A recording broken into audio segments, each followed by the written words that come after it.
అంజలి TV. అంజలి చాలా తెలివైన అమ్మాయి, బాగా చదువుకున్న అమ్మాయి. అరుణ్ని పెళ్లి చేసుకుని తను సిటీలోనే ఉంటుంది. ఇద్దరూ ఉద్యోగాలు చేసుకుంటూ చాలా సంతోషంగా ఉంటారు. అయితే అరుణ్కి గవర్నమెంట్ జాబు వాళ్ళ ఊర్లోనే వస్తుంది. దాంతో అతను ఉద్యోగం కోసం తిరిగి తన సొంత ఊరైన చెర్లపల్లి గ్రామానికి చేరుకుంటాడు. అప్పుడు తన తల్లి శకుంతల అరుణ్తో ఇలా అంటుంది. ఏంట్రా నువ్వు ఒక్కడవే వచ్చావు? అమ్మాయి రాలేదా? వాళ్ళ ఆఫీస్లో పర్మిషన్ ఇవ్వట్లేదంటమ్మా. ఈ ఒక్క నెల పూర్తి చేసి జాబ్ మానేసి వచ్చేస్తాను అంటుంది. మంచి పని. అన్నట్టు మర్చిపోయాను, నీకు గవర్నమెంట్ ఉద్యోగం వచ్చిందని తెలిసిన తర్వాత మన ఊర్లో ఎంతమంది కలవరిస్తున్నారో. అసలు మనమంటే పడనాళ్ళు కూడా ఇప్పుడు మనని భలే పలకరిస్తున్నారా. మన ఇంటికి తెగొచ్చేస్తున్నారు. ఎందుకంటే బెల్లం చుట్టూ ఈగలు ఎప్పుడు ఉంటాయమ్మా. నా ఉద్యోగం ఎంఆర్ఓ ఆఫీస్లో కదా, ఖచ్చితంగా ఏదో ఒక పని ఉంటుందని వాళ్ళకి బాగా తెలుసు. అందుకే ఇప్పటి నుంచి మనల్ని కాకపడుతున్నారు. అది కూడా నిజమే బాబు అని మాట్లాడుతూ ఉండగా ఇంతలో అతని తండ్రి రాఘవయ్య అక్కడికి వస్తాడు. ఏరా అబ్బాయి, ప్రయాణం అంతా బాగా జరిగిందా? అమ్మాయి రాలేదే ఏంటి? ప్రయాణం అంతా బాగా జరిగిందన్నా. అమ్మాయి కొంచెం వీలు చూసుకొని తర్వాత వస్తుంది. అవును, ఈరోజు ఉద్యోగంలో చేరాలనుకుంటగా? అవునన్నా, ఈరోజు ఉద్యోగంలో చేరాలి అని కొంతసేపు తండ్రితో మాట్లాడుతాడు. ఆ తర్వాత తన ఉద్యోగానికి వెళ్ళిపోతాడు. ఇంట్లో తల్లిదండ్రులు వాళ్ళ పనులకు వెళ్ళిపోతారు. రాఘవయ్య శకుంతల బయటకు వెళ్ళినప్పుడు అందరూ వాళ్ళని పలకరిస్తూ, అబ్బాయికి ఉద్యోగం వచ్చిందట కదా, ఎంఆర్ఓ ఆఫీస్లో మీ కష్టాలు తీరిపోయాయంటూ పలకరిస్తూ ఉంటారు. అది చూసి వాళ్ళు సంతోషపడుతూ ఉంటారు. అలా రోజులు గడుస్తున్నాయి. చుట్టం చూపుగా వచ్చే వాళ్ళ సంఖ్య ఎక్కువైపోతుంది.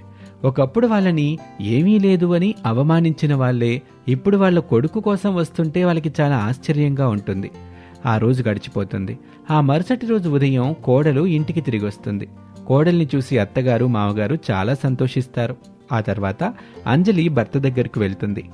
ఏవండి, నాకు వర్క్ ఫ్రం హోమ్ ఇచ్చారు. ఇప్పుడు నేను ఇక్కడి నుంచే పని చేసుకోవచ్చు.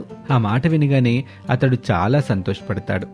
అన్నట్టు మర్చిపోయాను, నేను వచ్చే దారిలో ఆ సోమయ్య కుటుంబం కనిపించింది. వాళ్ళు నాతో చాలా ప్రేమగా మాట్లాడారు. మీకు గుర్తుందా, పెళ్ళైన మొదట్లో వాళ్ళు మనతో ఎలా ప్రవర్తించారో? ఇంత ప్రేమ ఎక్కడి నుంచి వచ్చిందో నాకు అర్థం కాలేదు. ఎందుకంటే ఇప్పుడు వాళ్ళ స్థలం చాలా ఇరుకులో ఉంది. అది రిజిస్ట్రేషన్ అవడానికి చాలా లిటికేషన్స్ ఉన్నాయి. ఇప్పుడు వాళ్ళకి నేను అవసరం అయ్యాను, అందుకే మనతో ప్రేమగా మాట్లాడుతున్నారు అంతే అంటూ జరిగిన విషయంతో పాటు కొత్తగా పరిచయాల గురించి కూడా చెప్తాడు. అదంతా విన్న అంజలి కూడా ఆశ్చర్యపోతుంది. ఇక తర్వాత వాళ్ళు ఎవరి పనులకు వాళ్ళు వెళ్ళిపోతారు. చాలా సమయం తర్వాత వాళ్ళ ఇంటికి సుబ్బయ్య అతని భార్య సుందరి వస్తారు. వాళ్ళు వస్తూనే ఏవో వస్తువులు తీసుకొని వస్తారు. అది గమనించిన అంజలి ఎవరితోనో ఫోన్ మాట్లాడుతున్నట్టుగా మాట్లాడుతూ ఉంటుంది. నేను కూడా చాలా మందిని చూశాను. ఒకప్పుడు మనల్ని అవమానించిన వాళ్ళు ఇప్పుడు ప్రేమగా మాట్లాడుతుంటే ఎందుకు అనుమానం రాదు.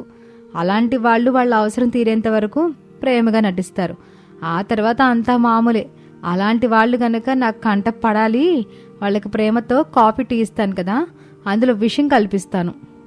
ఆ మాట వినగానే వాళ్ళిద్దరూ చాలా కంగారు పడిపోతారు. వాళ్ళిద్దరూ ఒకరి మొహం ఒకరు చూసుకుంటూ ఉంటారు. అయినా మీ ఆయనకి నువ్వే చెప్పు, ఇంటి వరకు అసలు ఎవరికి రానివద్దని. ఏదైనా ఉంటే ఆఫీసులో చూసుకోమని చెప్పు. పోలీస్ ఆఫీసరే కదా, ఆ మాత్రం చెప్పలేడా? లంచాలు ఇవ్వడము నేరమే, తీసుకోవడము నేరమే అంటూ పెద్ద పెద్దగా మాట్లాడుతూ ఉంటుంది. అదంతా గమనించిన తర్వాత చిన్నగా అక్కడి నుంచి వాళ్ళిద్దరూ వెళ్ళిపోబోతూ ఉండగా అంజలి ఇలా అంటుంది.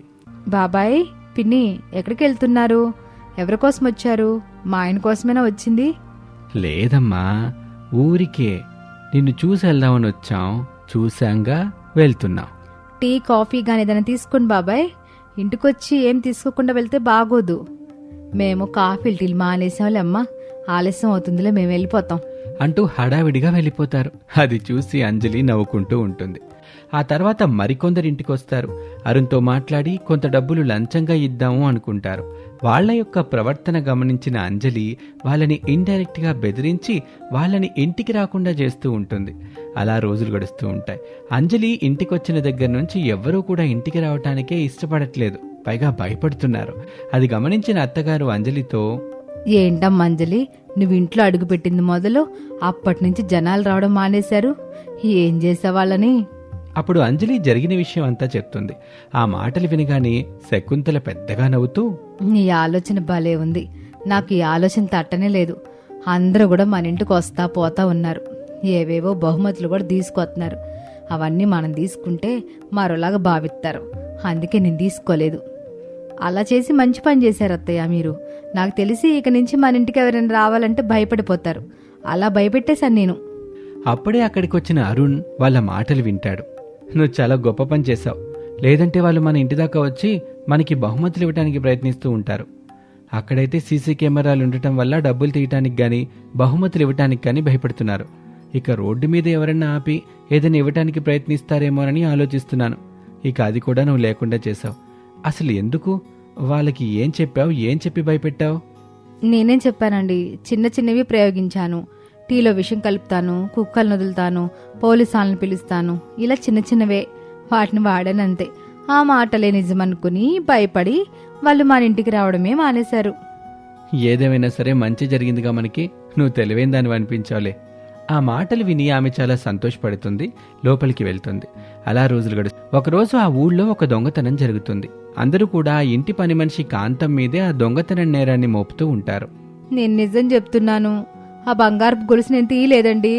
అసలు అది ఎలా ఉంటుందో కూడా నాకు తెలియదు. నువ్వే తీసావు, అది పక్కా నిజం. నువ్వు నేను తప్ప ఇంట్లో ఎవరు లేరు. ఆ సమయంలోనే గొలుసు బయట ఉంది. నేను చూడలేదమ్మా అని కాంతమ్మ పదే పదే అంటుంది. ఇక ఆ సమస్య ఊరి పెద్ద దగ్గరికి వస్తుంది. ఊరి ప్రజలందరూ కూడా అక్కడే ఉండి అదంతా చూస్తూ ఉంటారు. ఊరి పెద్దకి కూడా ఏం చెప్పాలో అర్థం కాక ఆలోచిస్తూ ఉంటాడు. అప్పుడు అంజలి వాళ్ళతో, ఇది చాలా చిన్న సమస్య. నా భర్తకి తెలిసిన ఒక ఫ్రెండ్ ఉన్నాడు. ఆయన ఒక పోలీస్ అధికారి. అతని దగ్గర ఒక కుక్క ఉంది. ఇలాంటి సమస్యలు అది చాలా సునాయాసంగా పరీక్షిస్తుంది. దాన్ని పిలిపించడానికి ఖర్చు కూడా అవదు. ఉచితంగానే తనని తీసుకుని వస్తాడు. అప్పుడు అసలు దొంగ ఎవరో తెలిసిపోతుంది. అమ్మా, ఆ పని చేసి పుణ్యం కట్టుకో తల్లి. నేను దొంగన కాదని అందరికీ తెలిసిపోద్దే. ఉచితంగానే అంటున్నారు కదా, త్వరగా దాన్ని పిలిపించండి అని అనటంతో రమ్య భర్త ఇలా అంటాడు. మీకు అంత శ్రమ ఎందుకు? కాంతమ్మ అంత గట్టిగా చెప్తుందంటే ఖచ్చితంగా ఆ గొలుసు తను దొంగతనం చేయలేదని అర్థమైంది. నాకు తెలిసి తనే ఎక్కడో పెట్టుంటుంది. మరోసారి ఇల్లు మొత్తం వెతికి చూస్తాంలేండి అని అంటాడు. ఇక ఊరి పెద్ద ఏ విషయం మళ్ళీ మాకు చెప్పండి అని చెప్పడంతో ఎక్కడి వాళ్ళు అక్కడికి వెళ్ళిపోతారు. కాంతమ్మ చాలా సంతోషంగా అంజలి దగ్గరికి వచ్చి ఇలా అంటుంది. అమ్మా, నన్ను సమయానికి భలే వచ్చి కాపాడేవమ్మా. నిజానికి ఆ గొలుసు ఆయనే తీసుకున్నాడని నేను అనుకుంటున్నాను. ఆ మాట చెబితే మళ్ళీ నన్ను ఎక్కడ తిడతారని చెప్పలేదమ్మా. తన భర్త కంగారు పడ్డం చూసిన తర్వాతే నాకు కూడా అనిపించింది ఖచ్చితంగా ఆ గొలుసు ఆయన తీసుంటాడని. దాన్ని ఏం చేశాడో ఏమో మరి. నాకు తెలిసి ఆయన రెండో భార్యకి ఇచ్చుంటాడమ్మా. ఇదే నిజం అనుకుంటా. సర్లే, ఏదేమైనా నీ మీద నింద తొలగిపోతే అంతే మంచిది. సాయంత్రంలోపు చూద్దాం ఏం చెప్తారో అని అంజలి అంటుంది. ఇక శంకర్ హడావిడిగా తన రెండో భార్య దగ్గరికి వెళ్లి జరిగిన విషయం చెప్తాడు. ఆమె దగ్గర నుంచి ఆ గొలుసు తీసుకుని ఇంట్లో తెచ్చి దాచిపెట్టేస్తాడు. ఇక గొలుసు దొరికిందని ఇంట్లో తన భార్యకు చెప్తాడు. అయ్యో పాపం, నమ్మకంగా పనిచేసిన కాంతం మీద చాలా నిందలు వేశాను నేను. ఇంకెప్పుడు ఇలా చేయను. ఇక పంచాయతీలో ఇదే విషయాన్ని చెప్పండి. అందుకు అతను సరే అంటాడు. ఇక ఆ తర్వాత ఊరి పెద్దతో ఇంట్లోనే నగ దొరికిందని చెప్పడంతో వాళ్ళందరూ సరే అంటారు. ఇక అక్కడున్న వాళ్ళందరూ కూడా అంజలిని మెచ్చుకుంటూ ఉంటారు. ఆమె చాలా సంతోషపడుతూ ఇంటికెళ్తుంది. చాలా తెలివిగా ఆలోచించి పోలీసులు కుక్క అని చెప్పావు అక్కడ. నిజానికి నాకు పోలీస్ స్నేహితుడు ఎవరూ లేరని నాకు తెలుసు, కానీ వాళ్ళకి తెలియదు కదా. నువ్వు మాత్రం చాలా తెలివిగా ప్రవర్తించావు. మరి పట్నం కోళ్ళంటే ఏమనుకున్నావు? చాలా తెలివైంది కాబట్టి అందరినీ హాడ్లెత్తిచ్చేస్తుంది అంటూ అత్తగారు నవ్వుతుంది. ఇక వాళ్ళందరూ కూడా హాయిగా నవ్వుకుంటారు. ఈ విధంగా తెలివైన కోడలు ఆ ఊర్లో ఉండటంతో ఏ సమస్య వచ్చినా కూడా అందరూ ఆమె దగ్గరికే వచ్చి ఆ సమస్యను పరిష్కరించుకొని అక్కడి నుంచి వెళ్తూ ఉంటారు. ఈ విధంగా అంజలి ఊర్లో చాలా తెలివైన దారిగా పేరు పొందుతుంది.